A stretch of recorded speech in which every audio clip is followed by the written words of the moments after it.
We call it death by zip code. So basically, wherever you're born, the state next door to you might screen for a condition that your child has, but your child won't be found if the condition is not on the list in your state.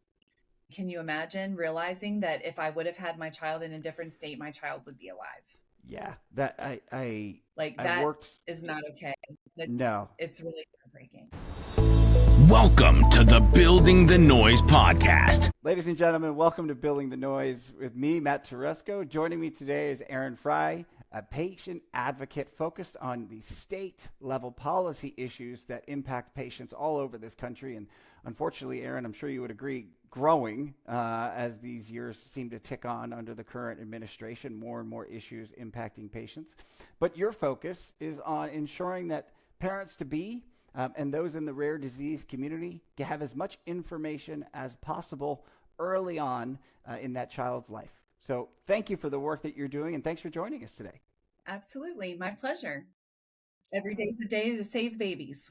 There you go. I love that terminology. When we first met and you had that same comment, I could not agree. My mother was a labor and delivery nurse, and she used to talk about the joy of her job, bringing babies into this world. So yes, saving babies, even more important job. Yes. So for our audience who might not be aware of the policy initiatives and the policy work that takes place at a pharma or biotech organization, tell us what your typical day or month might be like, because obviously I know that things in the policy space don't move all that fast as much as we'd like them to. But, you know, I think a lot of people have questions about how we change healthcare policy. Yeah, absolutely. Well, and the term "it takes a village," or we hear about tribes and Mm-hmm. coalitions, things like that. I think that's the most important element. One never does this work alone. So as I'm talking about what I'm doing, there's always a big we in that world. And throughout my career, I decided that working at the state level on policy is really the most fulfilling because it does move faster, say, than at the federal level. And usually it's how states passing bills, it sort of builds a tipping point, if you will, a lot of times. So federal policy tends to come from states. So, when we're thinking about newborn screening, which is the topic that you were alluding to about Yeah. parents and making sure that they've got early information, um, that's kind of been my professional and personal passion over the last 10 years.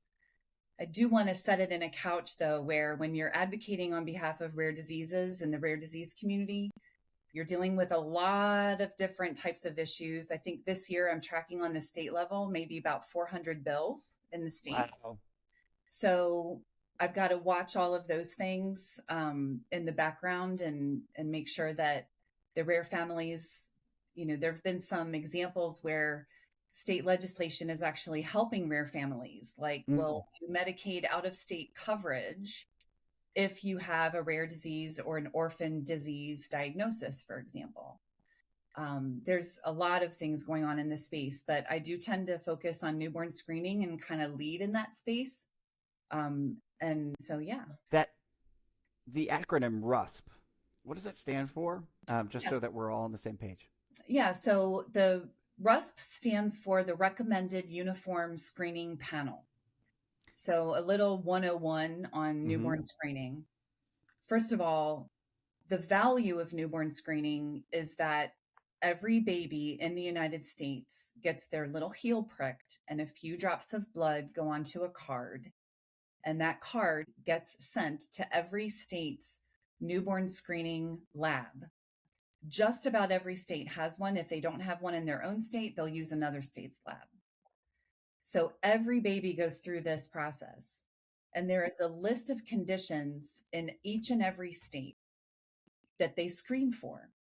And most, if not all, of the conditions on that panel are rare diseases. Rare diseases that if you find them early, namely when the baby's born, then there's something you can do for the baby. An activation, a therapeutic intervention, a treatment is available.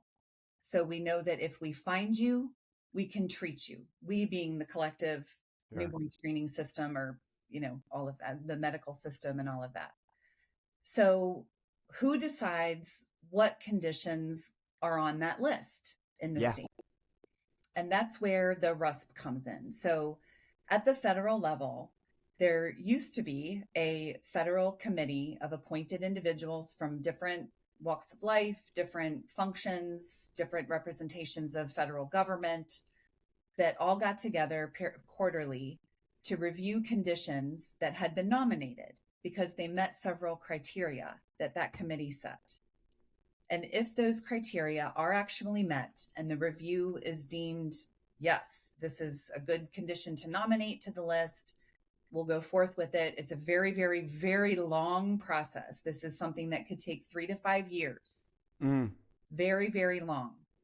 You've got to get data. You have to prove it works. You have to have a newborn screening test. There's a lot of things that go into that. So it's not just a simple nominate and 3 months later, everything's good. Yeah. So once that federal review committee decides, yes, we recommend this condition to be screened for in the state public health system. The reason it's so arduous is because public health means every baby is tested. So you've got to approach it with a very big sense of responsibility, right? If we're making everybody do this, then we better darn well know what we're doing, right? Doctors better be ready to treat these kids, all those kinds of things. So that federal list is called the RUSP, the Recommended Uniform Screening Panel. And the states use that list to decide which conditions are we going to screen for in the state.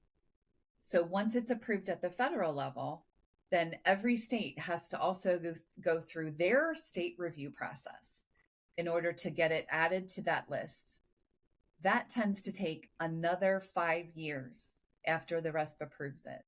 Wow. So we're talking, this whole thing is triggered by usually an FDA approval on a treatment. So you've got FDA approval, trigger pull, right? Yep. Federal process, 3 to 5 years.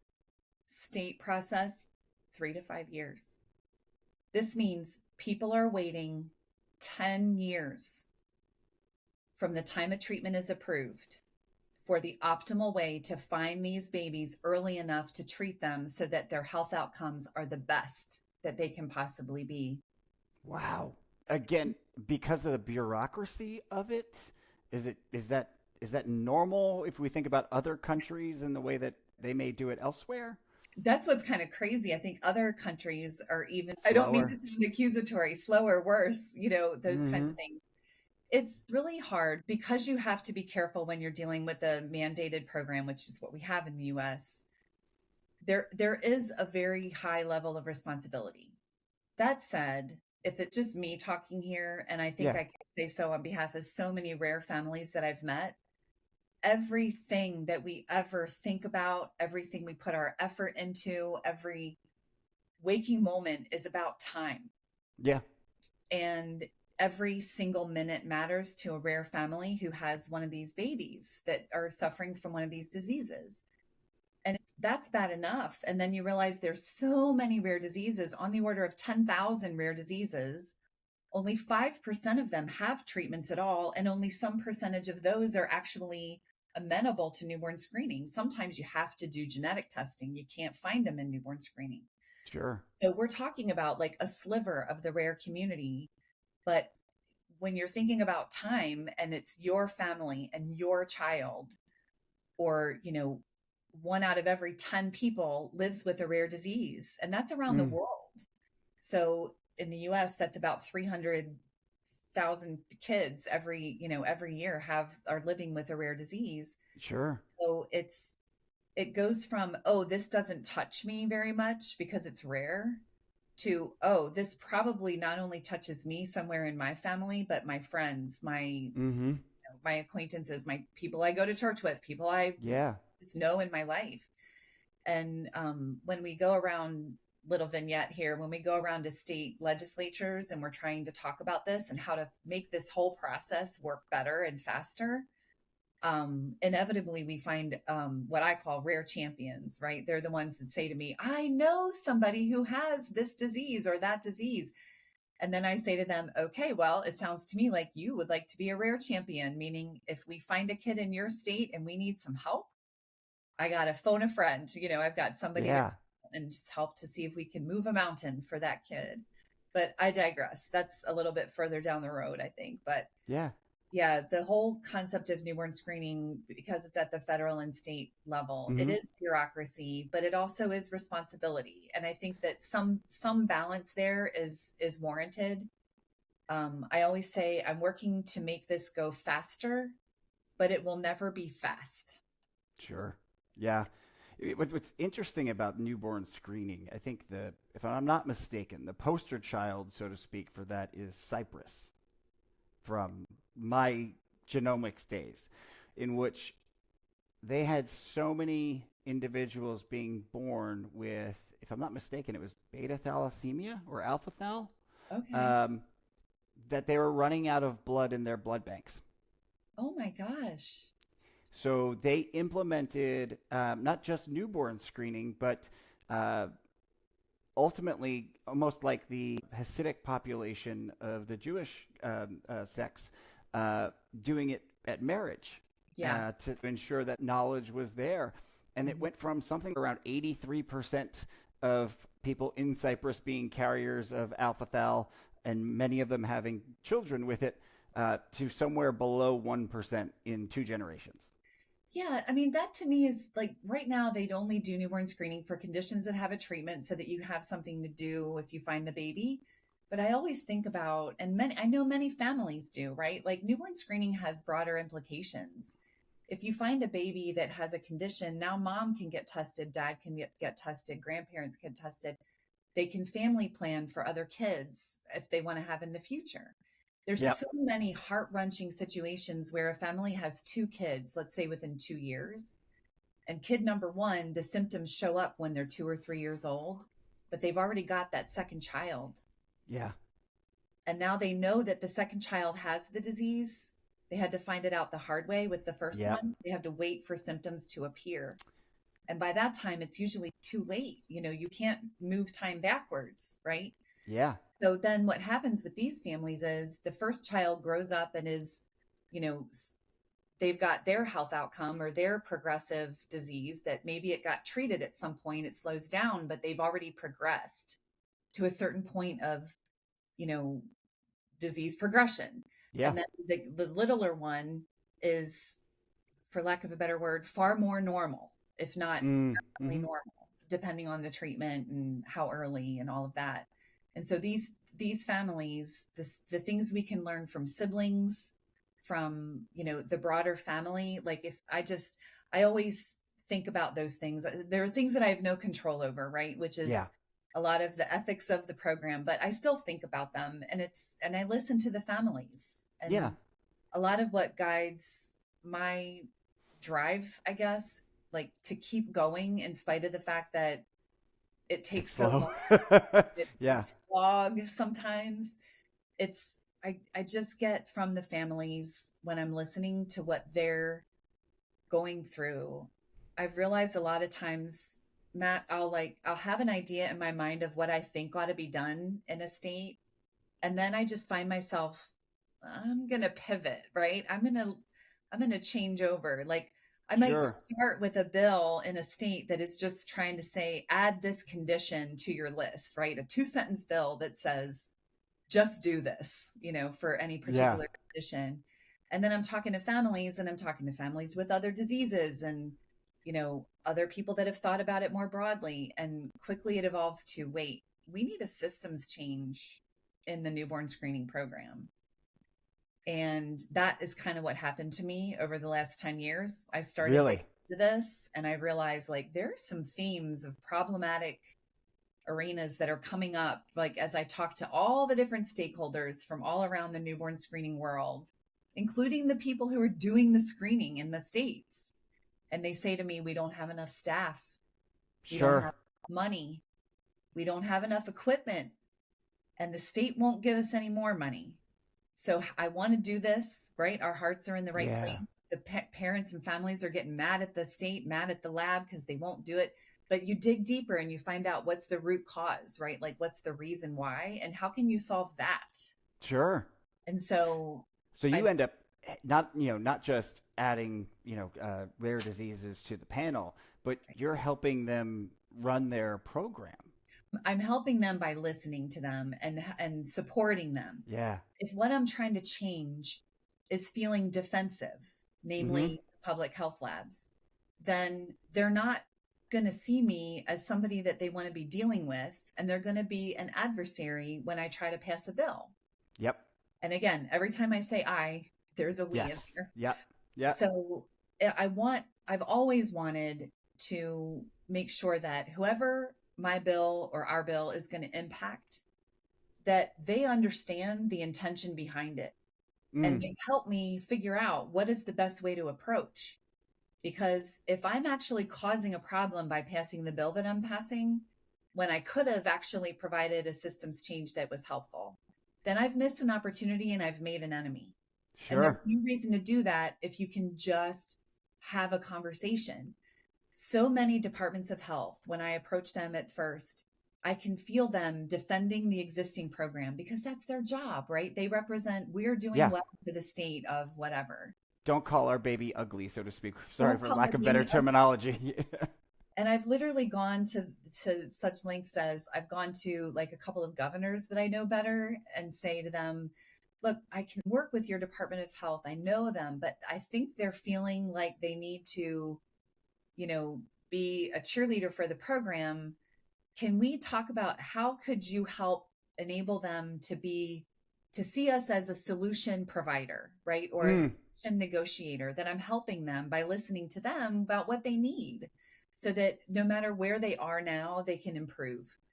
Everything that we ever do, again, it's time, right? So if it takes 10 years and I can make it 9, that's improvement. That's progress.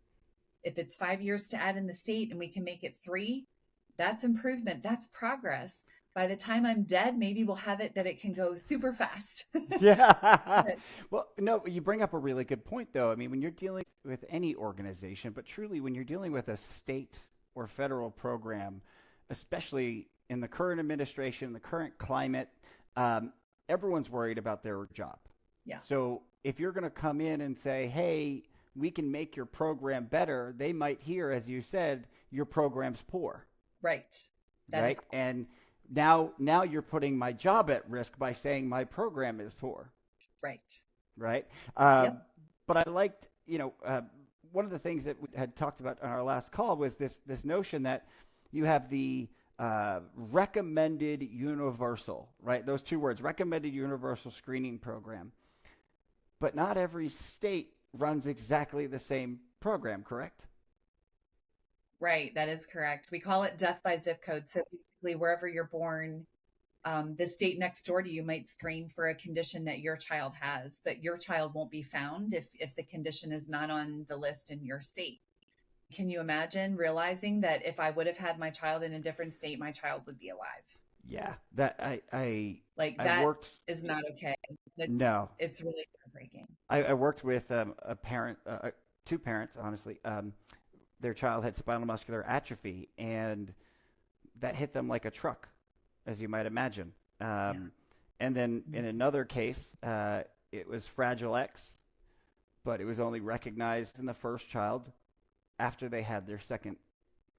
And once that was identified, they were able to go back and actually reclassify grandpa's ataxia and tremor as Fragile X associated ataxia and tremor, not Parkinson's.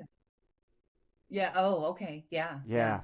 I mean, the natural history of a disease, you've got to capture that. That actually helps with research and development. So those family tree things can be contributing to that too. Yeah. We can't know how to fix it unless we know what goes wrong when it naturally progresses. So it's interesting. Yeah. You're bringing up a lot of terminology. We call the show Building the Noise. And yes, I know that you in your work are doing a lot of the same as a group and building coalitions to build the noise. But if I'm not mistaken, you had also shared that you were in a band. How do you see forming a band and the different components of a band, like doing big A advocacy, as we call it, on the policy side? Thank you for giving me a slot to talk about what I woke up thinking about this morning when I thought Yes. about doing this podcast. So yeah, I used to be in rock and roll bands since I was 17, and gosh, for probably 30 years or more, I sang in bands. And the analogy that came to my mind was, you're talking about building the noise. So in a band, I was a singer. And so I could sing a cappella, I could sing in my car, I could sing in the shower all by myself, right? But Yeah. building any noise, it's just me. I'm all alone. It might Yeah. be beautiful, but Yeah. it's not going to, impact anybody or change anything, right? Not going to hear it, They're not three going to blocks hear it. over. Yeah. So then as you add pieces to your band, a guitar player, a pianist, a drummer, right? Maybe a couple horns, percussionist, right? Yeah. I could play a mean tambourine back in the day. When you get all of this stuff going, then you are building noise. And then as the singer, and this analogy leads to, like, if I'm building a coalition, I'm kind of the singer in the band, right? Like I'm the one sort Yeah. of reaching out, interviewing folks, pulling people in, building the group. And little by little by little, I realize over time that I can kind of let go because now you all are together and everything is going well. And we obviously work together to do a thing, right? Pass a bill or make a change of some way. But yeah, so building the That's awesome. noise. And the other thing that happens is they start to know each other, right? So like the folks in Oklahoma might start to know the folks in Colorado, and Sure. it really starts to expand. Yeah. Um, I've noticed that recently with as an organization I work with, each pick focused on the state really prescription drug advisory boards at this point. mhm, And it's just interesting to watch these disparate individuals in different states all coming together and getting really close, right? But they might be in Colorado and other folks are in Florida and others are in New Jersey, but they know each other really, really well because they're there for each other and they know what the fights are all about. Yep. Well, and they recognize that they're not alone. I mean, Yeah. especially in the rare world, like if you think of the community of your own kid's disease, for example, Yeah. or your own disease, if it's you, that's so small that around the Yeah. world there might only be a few people, a few thousand people, maybe even a few hundred people. Yeah. If you realize the rare community in my general vicinity, then you've got a bigger tribe, if you will. Yeah. One thing I've noticed, Matt, and you and I were talking about it a little bit earlier, over the years, I've realized, at least in the rare disease world, like Hmm. there started to become this, there was so much focus on federal level types of things. And I get it, right? Because at the federal level, if you pass a bill, it impacts, the whole United States. Yep. But it just takes a really, really, really long time. And sometimes, you know, and I think a lot of the time, that tipping point, I think I said earlier, comes when you build up a number of states that have passed Yeah. the state version of the bill, and then it moves over. What I started to realize is when I was going into states, like for example, I was going into Tennessee and I was trying to pass a newborn screening bill. And long story short, it took me like 2 years to gather the people together, build the trust with the Department of Health, all the things. Yeah. And I realized, like, my gosh, like that, I wish that could happen faster because then we could, here again, time, right? Like we could Yeah. faster if we can. I'm only one person. I can't be in every single state in the nation, but if I've got Or some, logging 400 bills. yeah, exactly. I've got to figure out how to gain scope without still being only just me. Hmm. So a friend of mine came up with an idea that has resulted for State Zebra Network. Yeah. And it just started up 2 years ago. And anybody who's listening and cares about rare, like I definitely invite you to take a look at their website. I think it's statezebranetwork.com. So zebra is what we use in rare disease. Doctors are told if you hear hoofbeats, assume it's a horse because it's probably not going to be a zebra. Yep. Well, in rare, it is a zebra. That's right. That picture right there is two zebras, if you can see back there. Yep. So State Zebra Network it's basically a coalition of coalitions with the idea that they might kill me for saying this. I look at it as speed dating. So industry government affairs professionals can sort of submit their ideas or their priorities, and then all of their patient advocacy members from around the country also do the same. And when there's a match in topic, we're invited to, communicate directly with each other. That's awesome. Isn't it? So that's one way that industry and patient advocacy connects authentically, right? Like we're not telling them what to think. They're not telling us what to think. We're independently saying we're both thinking about the same thing. So why don't we get together and, do it together, Do it because together. more, We'll go building further. the noise, so to speak. Yeah. So then the other thing that has happened from that is that states have figured out that, here's several groups became a member of State Zebra Network, or several individuals, and these 3 live in Oklahoma, or these 5 live in Utah, or Sure. wherever. And so they've helped them start to think about themselves as a state rare coalition. So like Oklahoma Rare, or Alabama Rare was one of the first ones. And the leader of Alabama Rare is actually involved with State Zebra Network as well, as are many others. I mean, it's a wonderful group that has just... That's fantastic. Yeah. So as government affairs professionals, especially those of us for rare disease companies, there's not a lot of us, right? No. So yeah, I find myself, one of the most heart-wrenching things that happens to me is, which it's not about me, but whatever. I have to go into one state, do a thing, and then I've got to leave because I've got to go into another state and do a thing. Yep. And so I have felt like if I come in and build that coalition and then I abandon it, that doesn't sit well. I can try and stay in touch and things, but it's really, really difficult to do.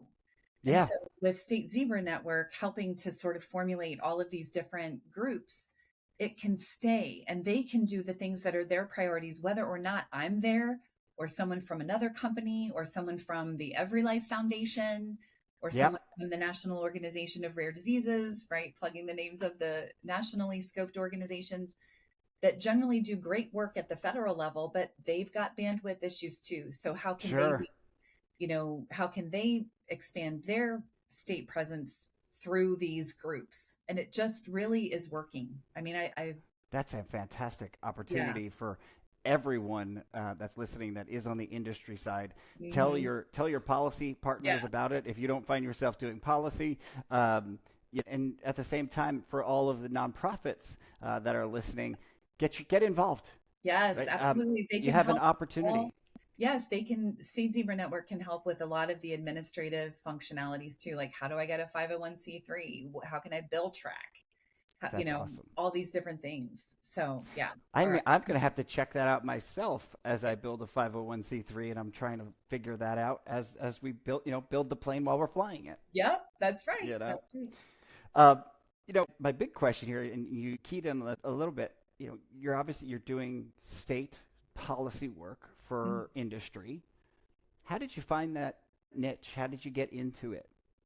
Oh, I tripped and fell, and I took a nosedive off of a cliff and landed really, really, really well. I started out my career in executive search, believe it or not, at the Sears Tower. I won't go into super big details from the 1990s, but 2000s. Come on, not 90s. No. Oh, it was the 90s. Yep.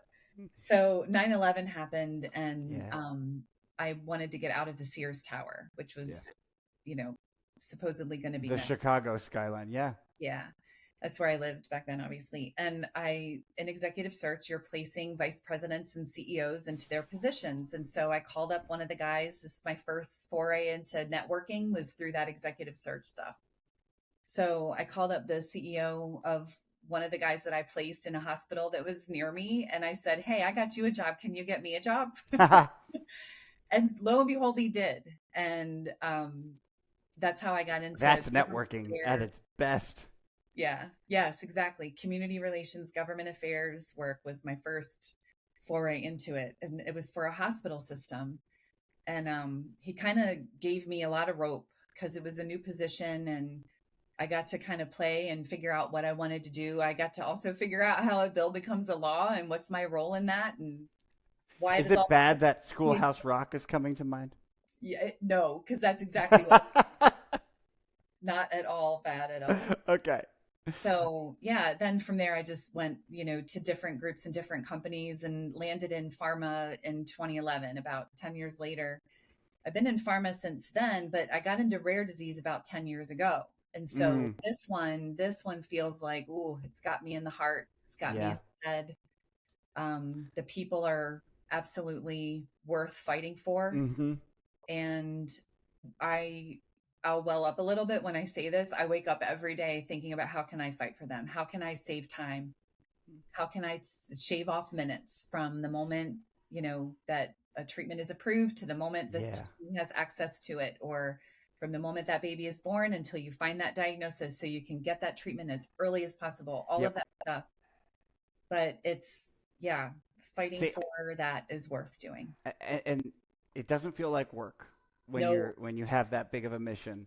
And Mm. what we have found here at Arco is that it's often difficult sometimes for C-suite leaders to recognize the value of policy and advocacy, Yep. because you're looking at quarterly and annual balance sheets and Yep. wondering, well, how is this going to help now? And exactly as you said, if you're not doing that work to help those patients get a diagnosis earlier, if you're not, from an advocacy perspective, helping the community to know what's there and what's available to them, but also then on the state side, helping those patients locally and in their state to rally around legislation, Yep. you're never going to impact the bottom line. Yeah. And the way it usually works for me is I kind of start with the thing, I call it a possibilities conversation with like a state person, right? I just get Yeah. like, I think of it as opening a door a little bit. Like, hey, I'm thinking about this. What are you thinking about? And okay, what if we built it like this? And here's a menu of things that we can think about together. So I do the upfront, right? Like I try to figure out, I'm not lazy. I'm going to think about what are all the possibilities I can think of, but I'm not done then. Like Mm. nothing happens without a conversation. Like you cannot, if you're not talking about it, it ain't never going to happen. Like you have to have conversations, and you have to have wrong ideas or ideas that don't work, in order so that you can finally hit on the one that really takes off. And when you are doing that with people who are living it, with doctors who are treating it, with um, hospitals who are, they have a stake in the game, right? Like everybody Yeah. that's involved, every time that kind of stuff comes together. And I realize like that guy that first hired me into government affairs is still to this day a mentor of mine. And he asked me, I'm sorry, this is a little bit circuitous, but I'm going to No. get there. So he asked me, what is your purpose in life? And I answered immediately. And he said, whatever you're telling me immediately is not it. Like you need to go and think on it, and you need to think on it hard, and you need Mm. to really, really dig down deep. And so I came to him with probably 4 or 5 different iterations that he would turn me away and say, nope, that's not it. He wasn't Really? telling me I was right or wrong. Yeah. He was telling me go deeper. And no Mm-hmm. matter what I would have said, even if I hit it on the first try, he would have said, go deeper. Just keep thinking, right? Because we Yep. stop thinking so fast all the time. Oh yeah. Finally, I landed on, I bring other people's good ideas to life. And so what I know is I need to start the idea, I need to be the ember, and then other people fan the flame, and Yep. then they figure out what they want to do, and then I help them do it. I bring them connections. I catalyze other people's involvement. I Yeah. hone language. I play the bad guy if somebody needs me to, right? Like Sure. whatever they need. And then they also in turn say to me, whatever you need. And it becomes this very wonderful symbiotic situation where honestly, even if I do mess up, I say the wrong thing or I make an assumption that was incorrect or any of the number of things that people can stumble over, Yeah. there can be an honest conversation about, look, you went too far there, or this isn't what I meant, or hey, the Department of Health said they liked this, but now they don't. And so what are we going to do? We have to pivot, and I can think together with them. I And love it's that. that stuff is where it's really at. I don't care what you're advocating for. Nothing happens without a conversation. Possibilities, conversations. You aren't the Yeah. boss of anything, right? Like you've got to just stimulate the conversation. So all of this to go back to bringing other people's good ideas to life, like that's how it happens for me in my brain now, right? Like after all of these years, all of my stumblings, all of my imperfections, all of my You're flaws, constantly listening. constantly listening because it's never about me. Yeah. You know, it's always about who am I protecting? Who am I Who are you trying serving? to build a path for? Yeah. Mm-hmm. And that guy from my first government affairs role gave me that. That's an Yeah. unbelievable gift Yes. to be given. And one of the questions I always like to ask is, what's been the best piece of advice you've ever been given? And that sounds like Yeah. that is the best. And I would say that you've given everyone here on the, listening, a gift to do that thought process for themselves. Yes. Because once you're in alignment with that and you know what your calling is and what your mission is, everything just feels so much easier. Yeah. It's not easy. You know how but when you have a conversation with someone and you feel chafed or you feel like, oh, Yep. that kind of hurt my feelings or Yeah. whatever. It's almost like, or you feel angry. Yeah. You talk with a legislator who just blows you off or something and you just feel mad. Yep. Like all of those things I realized once, to your point, like once you know it's a calling, it's like, okay, well, I can on handle to that. the next. Yeah. You know, water around rocks, you're not going to That's stop. right. Yes. I'm going to keep going. And if it isn't me, I'm going to tell somebody else to go, to come in from a flanking position. Yeah. It's like, exactly.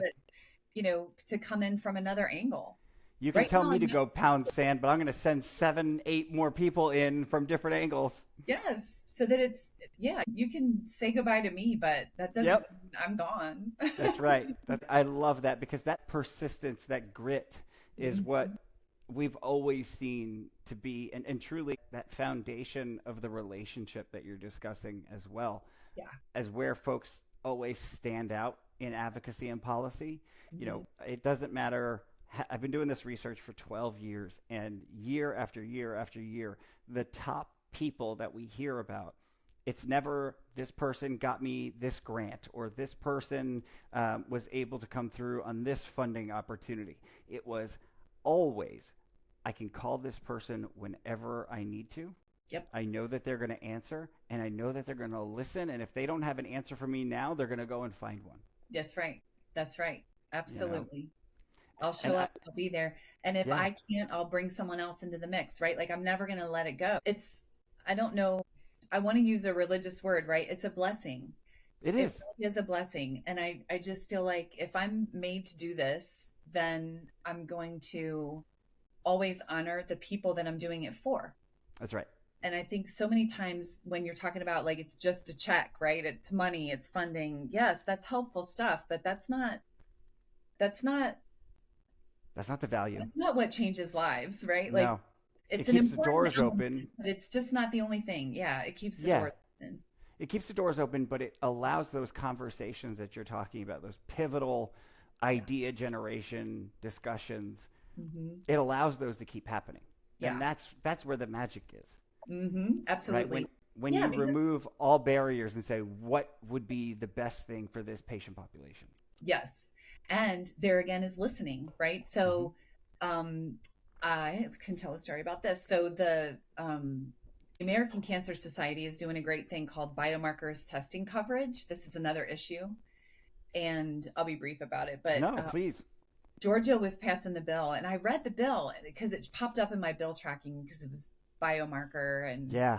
right. So I'm reading that bill and I'm like, oh, it doesn't have anything to do with us. It's just about arthritis and cancer and immunology. Yep. Wait a minute. If it's about all of these different kinds of disease states, why couldn't rare be one of those disease states? Yeah. So I talked to my boss about it. She was like, yeah, I think it's, Why not rare? Then I had to talk to my molecular diagnostics people to see, am I crazy or do we use a type of testing that can identify rare conditions? Like, I just want to make sure I got my T's crossed here. Yeah. When I got that, yes, I called the policy leader of ACS, of American Cancer Society, Cancer Action Network. Mhm. And we started a conversation about it. Before I knew, here comes the industry association saying, yeah, we'll support it. The national rare organizations, yeah, we'll support it. And little by little by little, rare diseases is now listed as one of the conditions in all of their work. And Really? So that's a That's, way, like one little person, right? Just yeah, asked a question and figured out, oh, like here's another pathway to an earlier diagnosis. that's If right. it's not newborn screening, it could be any kind of biomarker testing, which is urine, blood, genetics, like Yeah. any. So And, yeah, and as you and I both know, more information allows us to have more information yeah, for a lot of things, right? And in my genomics days, the dirty word was variants of uncertain significance, oh, yeah, right? And us, whenever I would ask a geneticist or a genetic counselor, how do we get rid of those, or how do we take that percent down? Well, you need more data to know if there's a certainty to that significance or not. yeah. Exactly. Is more than one person coming up with the same thing and having the Yeah. same phenotypic bodily Yep. symptom and outcome. Yep. Yeah, and there's more of that coming. I mean, data from newborn screening, it's going to evolve to include genomic newborn screening, which means like right now in every state, to circle back to newborn screening, there's maybe 40 conditions are on the RUSP and Yeah. maybe, 30 to 40 in each state. And that's it, which is not a Yeah. lot compared to No. 10,000. So when you pull in, so there's newborn screening and then there's genetic testing. Yep. Not every condition can be found through newborn screening. It's got to Mm-hmm. be able to be found in your blood, right? So when you pull in genetic screening, now that can be scalable. Like Yeah. hundreds, if not thousands, of diseases can be screened in with the same, blood sample. The same panel. Yeah. Yeah. Same. Yeah. But then you have a whole boatload of information, and it wouldn't be the same panel. It'd be a much bigger panel. It'd be, Sure. hundreds or thousands of diseases in this instead of just 30 or 40. So, but the states are necessarily worried about that. So how do we do it? Well, there's all kinds of pilot programs going around about genomic newborn screening. So Mm. any of you out there interested in newborn screening legislative or advocacy efforts, just please know in bills, it'll show up separately, right? There's the public health traditional newborn screening, and then there's the genomic newborn screening, which is that broader data set. It will never only be genomic newborn screening, right? Like you still have to, like you were saying, there's VUSs, there's genes that may or may Yeah. not manifest into disease. So you still have to figure out a way to understand, okay, if I've identified a baby through genetic testing, then how can I be sure that Yep. this baby needs treatment now? Or Yeah. how can I know when treatment should be offered, right? So you Mm-hmm. still need the mechanism of the traditional newborn screening to figure out that part, Yeah. if you will. Yep. No, it's a great point. And I think one of the big blockers, for example, in Alzheimer's research and biomarkers there is fear of discrimination. Yeah. So how Yeah. do you tackle genomics? Let's call it genomic newborn screening Mhm. and the implications of that data on life insurance. Yep. There's a lot of state bills I've noticed this year in the element of, keep your eyes open for what else is going on. I've noticed a lot of other bills this year. I believe that Every Life is running that Yeah. effort in the states actually, or at least tracking it at this point. I think they are leading on it though. But it's to ensure that anything found through genetic testing of any kind, or just anything like that, not only genetic Yeah. testing, anything found is not allowed to, you're not allowed to discriminate against them in the realm of health insurance. So Health or insurance and then life is one. insurance is Yeah. another piece of it too. Yeah, there's definitely an effort going on about that, but to our earlier point about like it passing in states first until the tipping point goes to the feds. Yep. I'm not sure if there's a federal effort on that front too. I think there may be. I don't know Well, I everything. think, as you said, it's got to it's got to start at the state level first and foremost. I mean, even if we go back to ACA, that started with states running Yeah. similar programs, and Massachusetts was the poster child, right? Mhm. And yes, believe me, we all know it's got its warts, it's got its issues. But I was just speaking with someone on the right side of the aisle yesterday who was talking about the need to take all children and put them on a state-type Medicaid program. Oh well. Yeah. And the amount of savings that would be able to pass on to employers, but also the mindset risk, the fear that all parents have of what happens if that's my kid. Yeah. And how do I afford treatments or whatever it might be? Right. Now you can remove that from a parent as well. Yeah. Knowing that, for the first 18 years of their life, and in this person's mind, it includes prenatal care as well. Yeah. We ensure that the future of our country is healthy. Wow. I love that idea. Yeah. I thought that, I mean, Write that down. and honestly, I find myself having more and more of these types of conversations about what could be. Yeah. And if it could be, how do we get there? Yes. And that's where like you said, that's where the magic is. Yes. Having the conversation, because if you never have the conversation, it'll never happen. I like that you brought up that it was a right-wing person, because that reminds me that I guess the other thing, one of the great learnings that I've had too throughout my career, is that you cannot ever assume what a party is going to think about a thing. Sure. I have been so surprised so many times, whether it's a Democrat supporting something that I thought they wouldn't, or a Republican not supporting something that I thought they would, right? Like either all the permutations and combinations of what I thought. Yes. It's never accurate. So I always feel like that surprise is the thing that gets me through the periods of time when something falters because of political backlash. Yeah. Right. So there's a great disappointment when a bill doesn't pass just because somebody's mad at the bill sponsor. Sure. Which happens all the time. All the time. All the time. The best thing to do in the world. Yep. I'm not going to do what she wants to do because she is this, you know. Yes. Yep. And that happens, and we have to live with that. But on the other side of that coin, you can also be pleasantly surprised when you find somebody's going to make a move or be supportive when you never thought they would be. And it's amazing. You bring that up, and I'm finding this every day where I speak with people who don't think anything can get done because of the administration that we have. Yep. Right. And then things happen. Yep. Like, oh. Or, new funding pathways. For example, I know in the rare disease space, opportunities through the Department of War. Wow. Because of the evaluation of biomarkers that are necessary for our warfighters and assessing threats and all of these, like biochemical weapons and exactly things? Okay, exactly. Wow. That there's opportunities for those that have registries in the rare disease space to look at funding opportunities and even B Corp opportunities by the research that they're doing. Wow. It's a completely new way of thinking about rare disease advocacy and these typical 501c3s. Yeah. That maybe there's an opportunity to actually begin some of the manufacturing if someone wants to, that it doesn't just have to stay academic in nature. It can actually proceed further. Yes. Oh my gosh, absolutely. That's so interesting. The Department of War is doing that. Yeah. Yeah. It's coming. I think that what you just said too about research, there's this thing called the Valley of Death for rare treatments, that when the science is building up in an academic setting, and then it's got to cross the Valley of Death in order to get into the company that's going to build. And so I don't know as much about that as I probably should or what have you, because, all rare treatments, like, gosh, we need them, and yes.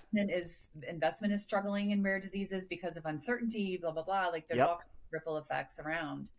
But at the end of the day, it's also true that rare disease is trending, right? It's up and there's more rare treatments than there's ever been before.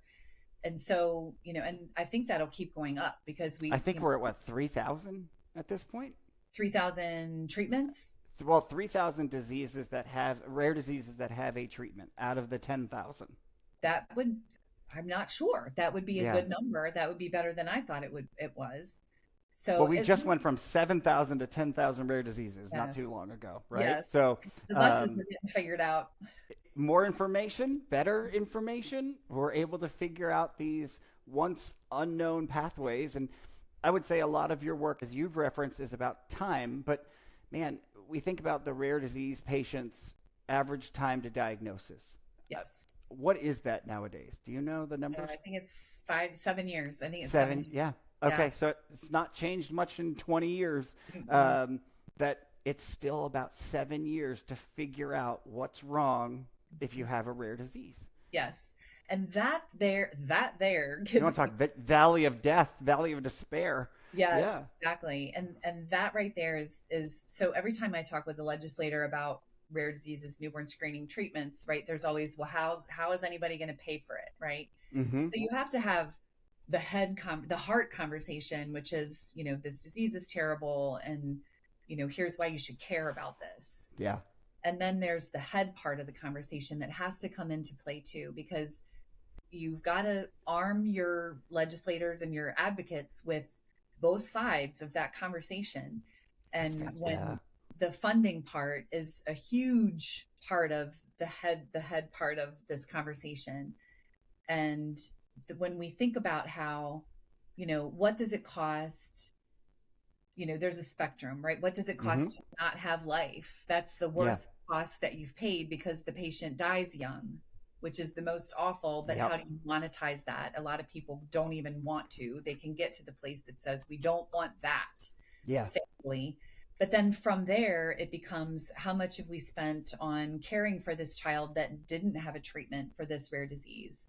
Yep. And then once we have a rare disease, how do we compare that to understand, okay, even if we're paying on the order of a couple $1 million for a gene therapy, the most innovative treatments out there right now, how does that make sense Yeah. from a value proposition? And the answer is because you're going to spend way more than that if you don't give the Exactly. person the gene therapy. However, thus far, it's hard to do that math because the gene therapies are so new that we don't know how long the people are going to be living on it. We don't know the Yeah. duration of the therapy. Are they going to need a second shot in 20 years or not? Mm. There's so many questions still. But the general math, if you could use some variables instead of actual numbers, I find usually at least hits the chord of common sense with legislators. Like, it makes sense for Sure. someone to have a better life, a better health outcome if they're treated early. Yep. And so if it costs a little more to get that earlier diagnosis, I can commonsensically see how that makes sense. And then likewise to pay for the treatment if we find a Yep. baby that has the problem. But, some people will use that as an excuse to not do it, Yeah. right? Okay, well, if you can't tell me how to pay for it, I'm going to dismiss you. So guess what I do then? I go on to the next legislator. Hey, you're not stopping. You are not going to stop. Not stopping us. Yeah. But, But you bring up a really good point. I mean, if you look at Zolgensma, right, which was for spinal muscular atrophy, I'm pretty sure, if I'm not mistaken, that was the first gene therapy that came one to of the, market. at least, yeah. Mhm. Yeah. And that was the first time we ever saw ICER Yeah. tell them to do a price increase, Right. right? Yep. But brought into that account, as you referenced, was the life of the patient, the expense of care for that patient that was going to die early, Yep. the impact on mom and dad, because in those families, typically both need to be home Right. for round-the-clock care for that child, right? So, Which is a state economic problem, because now the yep. people are paying income tax for the state. Exactly. So all of that gets factored in, and it went from, I think, if I'm not mistaken, the numbers were like 1.2 million to 2.3 million is where they recommended it. That's the increase that ICER, who's very cleanly historically going the opposite direction on costs, that they would recommend. Yeah. But it's been interesting to see, and honestly, you're brilliant at what you do, and the way that you go about doing it and developing those deep relationships, and more so understanding that you are that ember that can bring ideas to life if you hear them. At what point in your life did you have this pivot that you recognized there's something else that I'm meant to do? Where was that life pivot for you? Because I know in your story, you started off a lot different than most people might know. Yes. I was a teenage mom who made good. I think that the pivot for me, okay, I should say more words about that. I was 19 years old when my first giant whopping quote unquote failure happened, and that was that I was pregnant.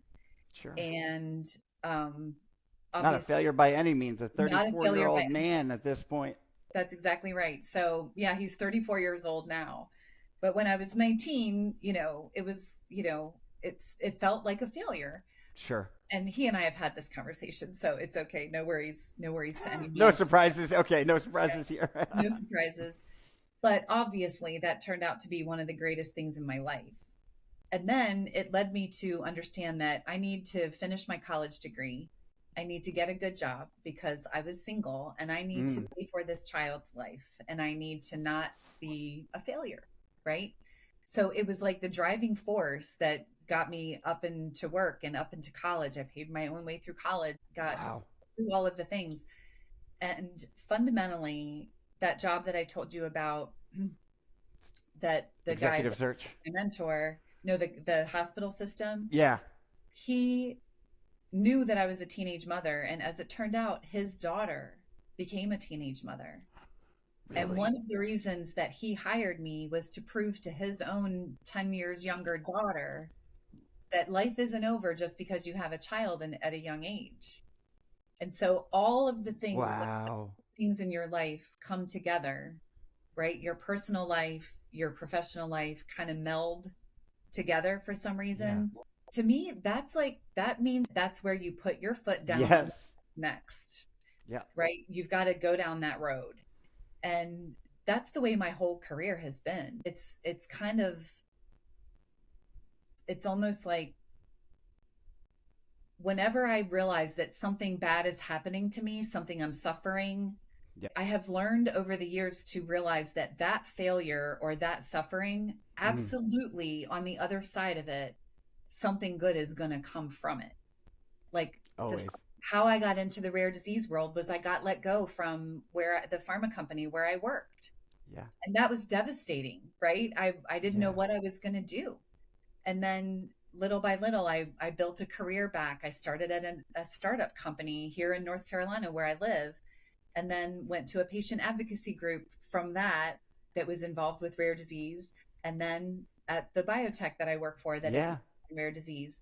None of that would have ever happened to me. That's right. This bad layoff not occurred. And I was mad. I was upset. I was hurt. Yeah. That happened. And it just, you got to figure out that on the other side is something better. I know I'm not so Pollyanna to say that that's not all. I know that that's not always the case, right? People suffer. Yeah. And I can't say what I just said about keep going without acknowledging that sometimes people just suffer and they suffer for a really long time. Yep. I would also say that most rare families that I've met don't live in that suffering. I read a book by Lisa Brackbill called, I'm looking for it over here. It's called Even So Joy. And it was her story as a mom of having her daughter Victoria, and she called it Even So Joy. And that the number of families whose children pass away while a treatment is getting developed and things, we call them warriors. I cherish those families and cherish their sacrifice. Yeah. And so, I just want to balance that Pollyanna, like, it'll be fine with, like, I get it that sometimes things are just really hard and you got to sit in that. But even as you said, yes, you have to give your space you have to give yourself that space to mourn. Yes. But even as you've referenced, these families that are facing, I'm going to call it what it is, the worst possible circumstances imaginable, to have to watch your child suffer. Even they have, and I've met many of them myself, find the good in this world and the joy in life. Again, I don't know how. I don't know how I would do it. But you and I have both had our struggles. We've both had plenty of pain in this life.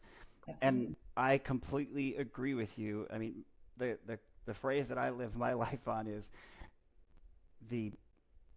all of the shit that you've gone through in life prepares you for the person that you once were. It prepares you to help that person. Oh, nice. Right? Oh, I love that. Yes. Your mess becomes your message. Yes. I love that. That's exactly right. You're able to live out and show your son Mm-hmm. what's still possible. You're able to show your mentor's daughter what's Mm-hmm. possible. And yeah, it sucks in the moment, and it sucked for me for 18 years. Um, but I wouldn't change any of it, Yeah. Yeah. Exactly. you know. Exactly. And Mhm. you have to have faith and belief that it's going to Mhm. work out, because it does. You do. It You really do. Yeah. And you have to realize too that I'm thinking about how you turn a wish into being, right? Hmm. And it's a lot of people, for example, like they have ideas or they have wishes or they Yeah. have wants, right? Hmm. Or whatever. And then what always has amazed me or baffled me, I guess, is we've touched on a lot of these themes throughout this, but like, how does it actually get done, right? Like, how Yeah. you have an idea, like, how does it actually get done? And it's easy to sit around and say, well, have a conversation and, all this stuff. But it is real work, right? Yeah. Like, implementation is real work. It's a And grind. it is a grind. And it is like you have to build out a strategy and you have to write it down and you have to hone it and you have to actually make a strategic plan that Yeah. involves not only your brain but many other brains so that everybody is going on the same direction. And then you have to figure out the actual implementation plan. I've heard so many people talk about goals, SMART, all this. Yeah. And I'm just like, yes, I get it, but it's got to go beyond that exercise and really Yes. into a tactical, where do we start? What do Yep. we do first? Who do we engage? How do we engage them? Right? And really, really, I make in my mind like these bullseye things, right? And Mm. it's almost like as you're starting an idea, you have to start at the bullseye. You have to get that, you got to find the catalyst, right? What's Yep. going to make it explode. And then from there you build out, your code. Anyway, I don't want to get too much into those weeds, but No, it's the point is there are weeds and yes. you do have to go through them in order to pass a bill. You have to write the bill. Find the statute in the computer and you have to And change those. language is a finicky thing, right? Mhm. Yes, and you have to get that language approved by everyone that's involved in your thing and you have to work out any differences. And then you have to get the legislator to actually buy into it, right? There are steps of any process that I don't know, maybe it makes me an old lady, but I kind of think to myself, like, gosh, with so much focus on entrepreneurship and everything, and I love that, and it is necessary. Yeah. You also have to have the doers, Yes. the Yep. doers. And And it's, you know this, starting a small business, it sounds, the creativity that comes from it's yes, fantastic. It's a great exercise. yep, But when it's Thursday night and payroll was due yep. yesterday, and you can have all the creativity you want, somebody's got to do it. Look, I still collect business cards. You can't see them over here. I have a stack of business. Yeah. I still collect them. It's a weird thing. And on the day when I'm just like aggravated or I'm spent or I'm burnt out, I will spend a couple of hours manually entering them into my contact list. I still do it. It's ridiculous because there's so many scanners and all the things you can Yep. do with your I was phones. gonna say there's an app for that. But it's like a therapeutic, I don't have to think for a few minutes. I I will also say I do the same thing. I also have realized that my brain feels like it's literally moving at the end of my workday. I've had physical feelings in my head, like electrical this. And my dad recently moved in with my husband and I Yeah. telling him about this last night, and he's like, well, what do you do to get rid of that? And I said, I talk to you, Dad. I cook dinner. I do something that I don't have to think Yeah. for about like really complex, hard things or make 100,000 decisions in a day. I just follow the rules on the Blue Apron page, and I That was, I will say, those are cathartic. well, and I don't want folks to believe, right? Like life still is going on, right? Like Yeah. you have to take care of yourself too. Mm. And these little things, like I remember thinking when I was young, there was a lobbyist that we had hired who was really, really, really important and really fancy. And I remember thinking, I bet she doesn't do her own laundry. And there's a part of me that no matter what happens to me, I want people to know I still do my own laundry. Like this is This is still real life while you're Yeah. doing this big strategic and implementation of massively life-changing things, Yeah. right? Like you still got to And the do. weight, the heaviness of Yes. the environment that you're in, but you're still doing those little things, still Mhm. preparing dinner, still Yep. manually inserting the contacts into your phone of the business cards you have. Yes. Yeah, Yes. Yes. I love that. When I'm gone, they're going to find a big like bag full of business cards that I still have. I've been collecting them since 1996. See, my wife actually still has binders Yeah. of business cards because she would put them in the slots and like these aren't trading cards, you No. know. But Thanks. to her, it was organized, and that organization was feeding into the next thing, and Yep. that was her process, Yep. right? And from what I've learned from you, it's important to have your process Yes. and stick to that, right? So it's sitting down and having deep conversations of the possibilities and Mm-hmm. where could this go. But then you're always going wider of what else and who else can be involved Mm-hmm. and who else needs to be involved. Yeah. Um, because as you referenced, sometimes you have to pivot. Yeah. And sometimes that politician is no longer the one that's going to get it across the goal line. You have to bring somebody else in. Mm-hmm. And that's what I've taken from you is just because you found an answer, it doesn't mean it's the answer. Right. Mm-hmm. You know, Squeeze me. my last question for you: Mm-hmm. if you could go back to that 19-year-old, Mm. what would you tell her? The first thing that popped into my head is, and I promise you, this wasn't a pre-planned question, you guys, Nope. was don't worry. The first thing that popped into my head was don't worry. Now, if I thought about it for another second, it would be like, you know, the idea is like, you don't have to be so hard on yourself. Yeah. I think we're all so hard on ourselves, like, especially when we're young, right? Just Mm, we're still learning. We're just beating ourselves up about the head and shoulders, trying to yeah. act like we're okay out in the world. Yes. And I think that I wouldn't change anything, right? Mm, I just think that if I could have known back then, if I could have had confidence that I would be all right, that Tyler would be mm, all right, that I didn't have to worry, and that um it would be okay. Like I think I would have been freed up yeah. to do, I don't know, different things more, better. I don't Sure. know. Or see there's the thing. I wouldn't want to change it. I just Yeah. want to change my state of mind. A calmer Yeah. state of mind, less sleepless, less More worried. present. Yeah, more present. Yeah. Not I grappling. I completely understand that because I Yeah. think back on those 18 years and I don't remember them much. Yeah. And that was, I mean, ultimately that was my kids from 0 to 8, 8 and 9, Mm-hmm. and I don't remember those years, and part of me beats myself up for not remembering them, and the other part of me is going, well, that was survival, so Yeah. makes sense, you Right. know. Um, but I love that know that it's going to be okay. Yeah. Have Yeah. faith in it that something Have good is going to come faith. out of all of this. That's better. Faith in yourself, faith in your Yes. family, faith in your friends, faith in your Yep. abilities, faith, like just have faith. Have faith in God, have faith in Yes. all the things Yes. because it does if you do have faith, then it'll be there. And if you Yep. don't, then it won't. It Like won't.